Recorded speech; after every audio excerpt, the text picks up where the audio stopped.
Hey everyone, this is Trendcrave, and in today's video we're going through the top 5 most badass kids who turn into crybabies on Beyond Scared Straight. If you don't know what Beyond Scared Straight is, it's a TV show on A&E. It essentially consists of your basic misbehaved children, and by misbehaved I mean just your average children who maybe pull a knife or two on their moms and do a little bit of fucking cocaine. The parents of these delinquents decide that they don't want to deal with this shit anymore, and they throw the kids into this program where they go into prison for fucking God knows how long until they crack. They just basically yell at the kids nonstop. That includes both the guards and the prisoners, and they just do this until the kids crack and have a mental breakthrough and reflect upon how their life is going to turn out if they continue down this path and decide that they don't want to keep on doing this anymore because it's going to hurt their future. It's just that bullshit. And then they go home and everything's all better and there's no more problems at home. They get their chicken tendies regularly because they're good boys and they get their good boy points to trade in for those chicken tendies, and it's all just a great big shebang afterwards. Now that my minute-long intro bullshit's over with, I don't want to keep you guys waiting too much longer because I know those attention spans of yours, they definitely aren't too big, but let's get straight into number 4. Did I just say, I said number fucking 4.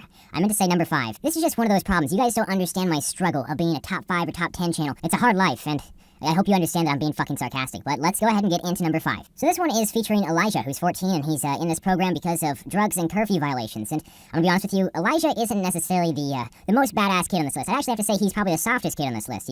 He's more just in here because I thought his shit was really, really fucking funny. But let's go ahead and meet Elijah. I'm really curious about what his fears are. If I was a prisoner, the hardest part would probably be the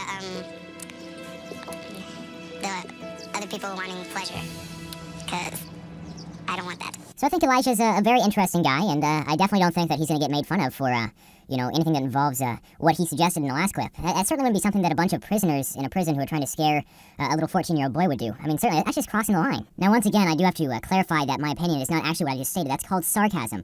I do have to clarify this whole sarcasm thing basically every single fucking video, because really, about 90% of you seem to not understand it. I continue to explain. So what I meant by my original statement is that, yes, he's going to get made fun of about a rape.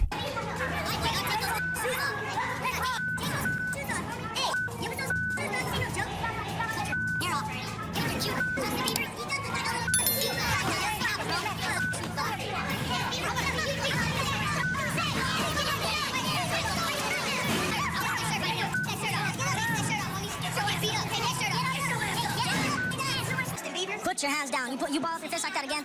I swear to God, boy, if I get hit because of you, everybody in here is gonna get tased.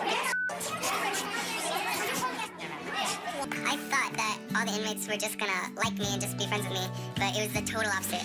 The ending of that one, honestly, it had me dead. It was probably my favorite part of the whole thing. But let's move on to number 4. With this one, we have Ethan, who's 13, and he is doing this whole program because he was fighting and he was stealing some stuff. And I was really thinking about doing a whole little joke about the camouflage sweatshirt that he was wearing, but I honestly, if I made that, I'd be kind of disappointed in myself because it's such a fucking stale joke at this point. Fun fact, by the way, Ethan's brother actually went into the program like a year or two before Ethan is going through it right now. At least that's what his parents and grandparents say. At least that's what I think they said, because I generally can't understand a single fucking word they're saying the entire time. You'll see what I mean by that, but Ethan, he doesn't think he's going to be swayed like his brother was, because his brother, it kind of changed him. He turned him to a better kid.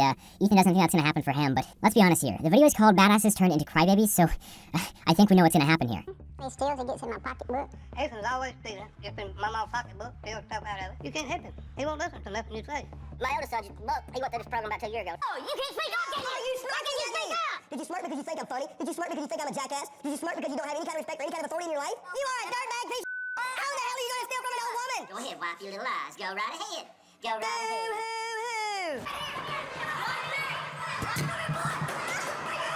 It's okay. We'll make it better. We take little pretty boys like you for a ride, boy. What you I'm glad I went through the jail tour because now I'm not getting in trouble, I'm not lying, I'm not stealing, I ain't doing nothing now. I should listen to my brother. Moving on to number 3, we have Carter, who's 13, and he was caught stealing, and he's also doing some pyromania shit. Jesus. That basically means that he likes setting stuff on fire, so he's basically the peacock, the enemy guy from Kung Fu Panda 2. If I got a penny for every time I pulled a cringy joke out of my ass, I'd be one rich motherfucker, to be honest with you. But Carter here, he thinks that he is one tough kiddo. That's another penny right there. He was kind of influenced by his brother. He used to be a good kid, apparently, but, oh, newsflash, his brother's gonna be later on in this list. He's gonna be on it as well. But when he goes into the prison, they kind of focus more around, how he disrespects his mother. So that's kind of what they do. They just really focus on that and hammer him down on that until he eventually breaks and basically cries to his mom to have him taken out of the prison. And she's just like, sorry, bye, baby. I'm not nervous about going to jail because I've seen the show, it seems fake to me. Follower. Huh? You that bathroom right here? Talk. What's wrong with you? Get that mug off your face. You ain't no badass. Which one are you? Get that mug off your face. You in here with some badasses now. Come on. You think you bad? You ain't bad. What do you got to say to her? I'm sorry for everything I've done to you. Why should we let you come home?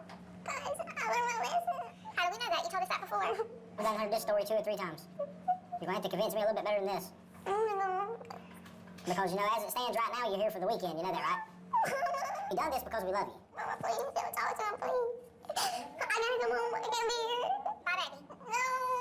Next up in the number 2 slot, we have David, and this guy is definitely probably hands down one of the most aggressive, I would say, of all the people on this list.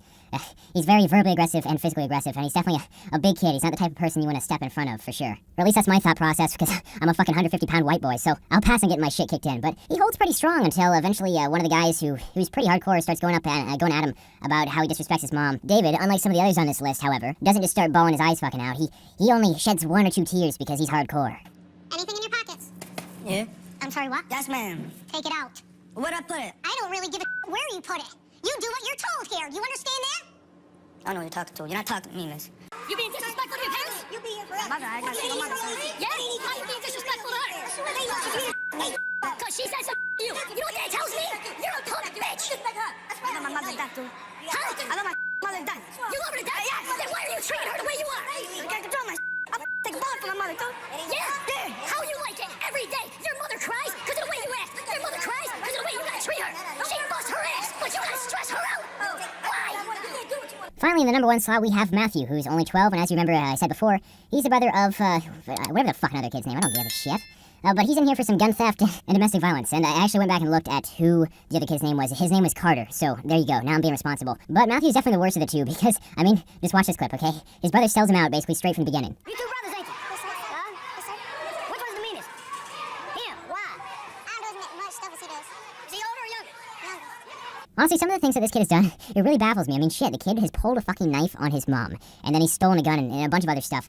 It just really is crazy what these kids do nowadays. You know, back in my day, kids just used to play with a stick and a rock, and that was enough for him. Boom, that's another penny. They just keep on adding up, and once again, this kid, he starts bawling his eyes out, and it's basically just the exact thing that you'd expect from a kid like this. I'm Matthew, I'm 12. I hit my mom, I lied, and I stole a gun.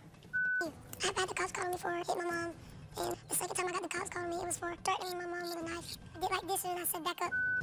You're a big man whenever it comes time to put your hands on your mama. Treat me like you treat your mom. We're gonna make sure you don't treat your mama like that no more. They gonna leave you here with us. I'm in here with you tonight. I think we got a deal on him. No, he's mine. Look at them pretty brown eyes. Look at them pretty brown eyes. I'll share him with you. Tonight he stays with you. I appreciate Tomorrow night he stay with you. The next night he stay with you. Look up and answer them before you get your ass whooped.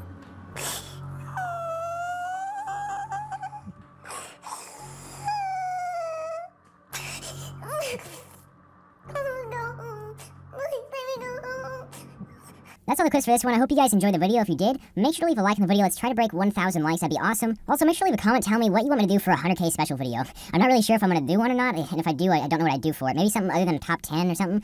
You know, whatever, just leave a comment down below. Tell me what you think I should do for it. If I use your suggestion, maybe I'll give you a little bit of glory in a video. But once again, thank you so much for 100,000 subscribers. I actually have 99,000 right now at the time I'm commentating this, but I'm going to assume by the time I upload it, I'm going to have 100K. So that's really, really fucking awesome, guys. I mean, yesterday, which was Sunday for me, I actually got over 10,000 subscribers in one day. I can't thank you guys enough.